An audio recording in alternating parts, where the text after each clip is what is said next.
On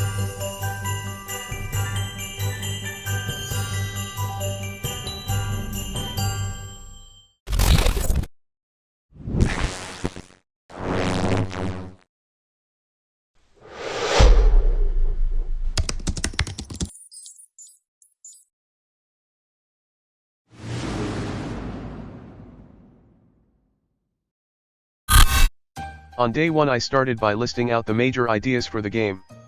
I also wanted to have the map early on so I can get the movement to be perfect while developing it. I first modified the lighting for the default template to make it night and illuminated by the moon. I want the game to be colorful and bright, so I made sure it is saturated enough and lit well. I made a custom skybox material so it has stars and a moon. I want the whole map to be inside a large snow globe, so I downloaded this model from Sketchfab for it by this user. I emptied out the inside using Blender so I can make my scene inside it. Then I added the snow globe in engine with materials. I need a landscape on the inside, so I added one to fit around it by adding extra landscape squares just so it fits the circle. Next I sculpted the landscape so it goes down around the edges. For the material I wanted it to be paintable for different snow types. I used the landscape material I made in this tutorial for it. I downloaded some different snow materials from QuickSellBridge and added them in the material. I can easily change the settings like the tiling. The repetition is visible, but once I add the environment assets it won't be that noticeable. To make the part sticking out of the globe hidden, I used a landscape visibility node and then painted the overflow in visibility mode. Finally, I added some noise to the terrain. Here is how the basic empty map design looks in the snow globe for now. Now I wanted to make the middle portion, which will be a large icy lake with a large Christmas tree in the center. I added a placeholder model for now. To make a lake I first had to sculpt into the ground, which I made circular. For the actual lake, since it is frozen ice, I could just use a static mesh, so I added a cylinder with a custom ice material I made. To make it more interesting I added massive skull and bone meshes under the lake. This is all the progress I made on the first day. On the start of day 2, I first quickly added this circular brick wall around it, which I modeled in Blender. I will leave parts without materials for now as I haven't finalized a visual style yet. I added this wooden Christmas decoration too, made by the user shown on screen. I then decided to pause the map since I wanted the main character done, which is Santa. I used this free model from Fab for it, which also comes with animations. I then set up the base character blueprint for him. Here is the basic movement in game. I also updated the visual style and tree off camera so it matches the Santa one. For the sled I used this model and isolated just the sled. I then made the pawn for the sled since it needs to be possessed. To make the sled have accurate collision with the player I made it use complex collision as simple.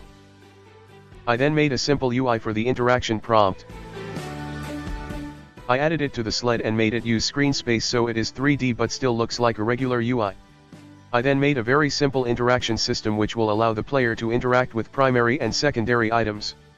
I used a blueprint interface so it uses object-oriented programming practices and will let me make any type of interactable. I added a camera to the sled. To make the player sit in the sled I attach them to a socket in it when interacted. Here is the sled interaction, which fades the interaction prompt in and out and lets the player enter and exit it. This is the final progress on day 2. On day 3 I wanted to get the sled done. To let it move I added a floating pawn movement component to it. I then added a basic movement setup. Since it should rotate to face the movement direction, I wrote code that stores the rotation based on the input and camera. I also added the ability to descend and ascend using the Q and E keys. Then I used event tick to smoothly rotate the sled, which might not be the best for performance, but I can rewrite it later if needed. I made the sled more complex off cameras, such as adding obstacle detection and better rotation code. For visual effects I made this simple trail particle which also spawns snowflakes. I added it to the ends of the sled's bottom, then made it so the snowflakes only spawn if actually moving. Here is the final sled flying in game.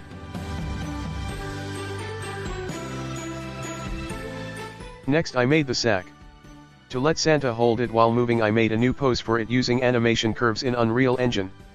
Then I made a simple layered blend per bone setup so only the right arm plays that holding pose, so the rest will be the default one, such as when running or jumping. I then used sockets to let the player hold the sack. I changed it back to brown off camera and made it so the sack is in the player's hand when out of sled, and when in sled it is placed there. Also the sled floats now by bobbing. Next I started the houses. I wanted them to be slightly procedural, so the houses are different every time you play. Here is a house example which will have a different color, snow placement, accessories, and brick patterns each time. I used a similar setup to the sled interaction when near the chimney. Here is the houses in game so far, which is the final progress on day 3. For day 4 I wanted to do the main menu. I made a simple scene for it and a UI widget. I also made a quick cutscene for starting the game. Here is the final main menu.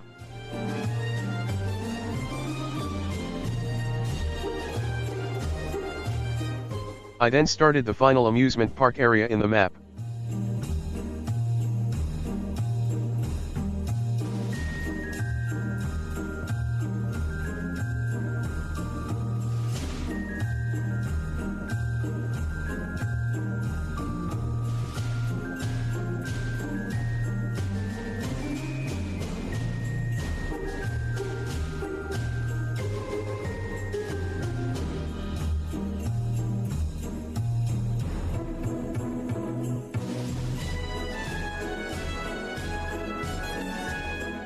I made this customizable spline so I can add fences.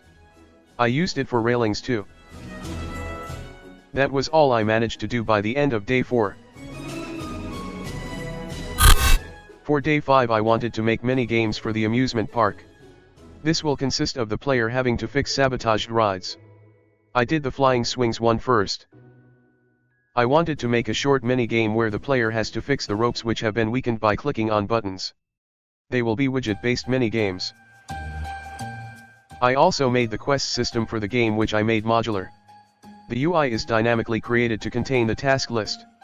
It is also very easy to add quests using the structure array I made, which contains the quest title, type, and ID for reference. Here is the Flying Swings mini-game. As you can see, when I complete it, the checkbox in the quest list also got a tick icon next to that one. The rest of the mini-games I did off camera. By the final full day of dedicated development, I realized I had severely mistimed the development and time management, and there was no way to finish it on time, so I decided to just finish what I could, then finish the game properly with no time restrictions after. I managed to get 2 more mini-games done as well.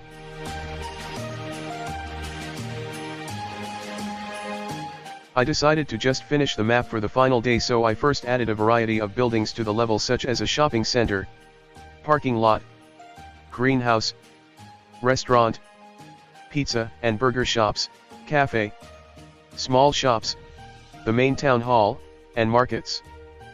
I then used Unreal's foliage tools to place dead trees around the map edge and snowy trees in different areas to make it look nicer and more populated.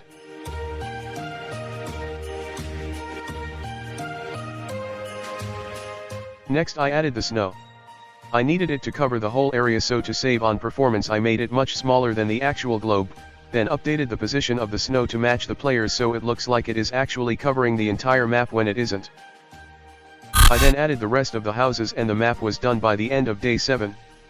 Here is the final overall progress of the unfinished game by the end of the whole challenge, which unfortunately I failed.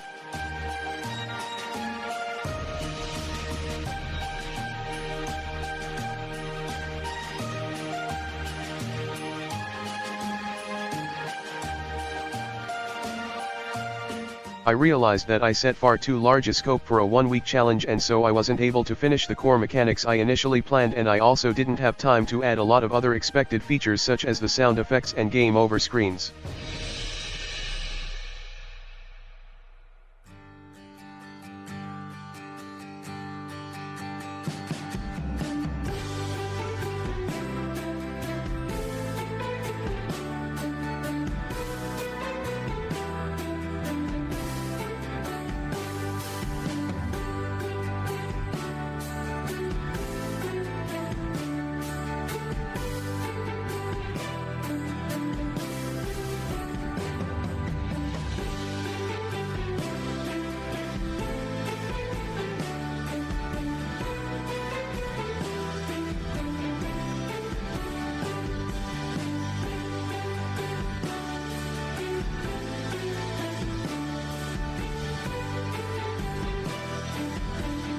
I will be working on this game over the next few days and the full version will be released, free to play, which can be downloaded using the link in the description. Thanks for watching.